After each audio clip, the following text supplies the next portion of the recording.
Welcome to Canadian Innovators, the show that celebrates innovation, entrepreneurs, and the Canadian spirit. I'm Ves Sobot, sitting in for Jocelyn Bamford. Every week, we introduce a thought leader, tell their story, unpack the challenges of doing their craft, and explore ideas for job growth and prosperity. This week, we have Jeff Chatterton, owner of Checkmate Public Affairs, based in Guelph, Ontario. Jeff has run his crisis communications firm for almost 3 decades with clients across 6 continents. He's an expert in high-stakes leadership communication and author of Leaders Under Fire, the CEO's Survival Guide to Navigating Corporate Crises. Jeff Chatterton, thank you so much for joining us today. I've really been looking forward to this interview. Tell us a little bit about how you got into the business. When there's a fire, most people run away from it, but I've known you to run towards it all the time. How did your firm come to be? I was 26 years old. I was a kid. I was working for Ontario's Minister of Environment, and you're going to remember the Walker and water crisis. It was I May do. 2000. 2,200 people get sick from drinking municipal tap water, and 21 of those people ended up eventually dying. Ah, Um, and I watched what happened. I saw that the leaders involved, and it wasn't the companies or the individual people, the town officials, the utility managers, the bureaucrats, their careers were over. Now, some of them deserved it, 100%. Some didn't. And what this struck me is that they all shared one thing. They had no idea how to communicate when everything was on fire, when everything was just falling apart. And that's, I think, what I realized, what most people seem to miss. If there's a crisis, if there's a problem, the company's probably going to make it. Most companies survive a crisis in one way or another. The CEOs don't. The CEOs are the ones who end up in trouble. I mean, you take a look right now.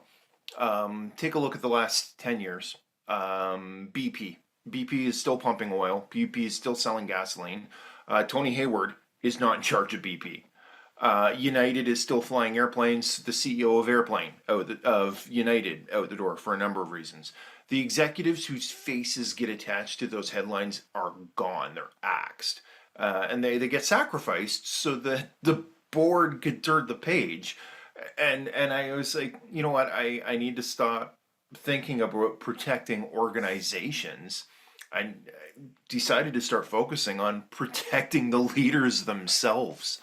When you're the one who's, standing in front of the camera, when you're the one who's there with, the the collar's getting a little tight, you've got CNN on line 1, the mayor on line 2, and a regulator on line 3, and they're all angry and they're all looking to you for answers. That's a tough moment. I've always found it So fascinating how those reporters can find you in a microsecond when there's a problem. But when you want to share a good story with them, they're nowhere to be found. no, no, if it bleeds, it leads, right? And honestly, you could complain about that. You could shake your fist at the sky and complain about the state of today's modern media, or how social media is ruining everything, or whatever it is that you want to complain about. You can complain all day long, but that's not going to help, Tell me, right? tell me, what's your proudest moment? What's the biggest crisis you've had to deal with, and how did you resolve it? What sticks out for you? I know you've had many, but what sticks out? There's been a few. I think one of the prouder moments I got was I got an empty picture frame in the mail once, and I called up the client and said, "I got your picture frame. Thank you." He goes, "Yeah, those are the news headlines from this week." Right? I love it when my clients don't make the news. Oh, that's great. Um, I did. I mean, I've had the wonderful opportunity to be. I have clients on all 6 continents. I have I have crossed the Serengeti in the middle of the pitch black. Crossed a hippo pond in the middle of the Serengeti to get to the scene of an aircraft accident. Absolutely terrible situation.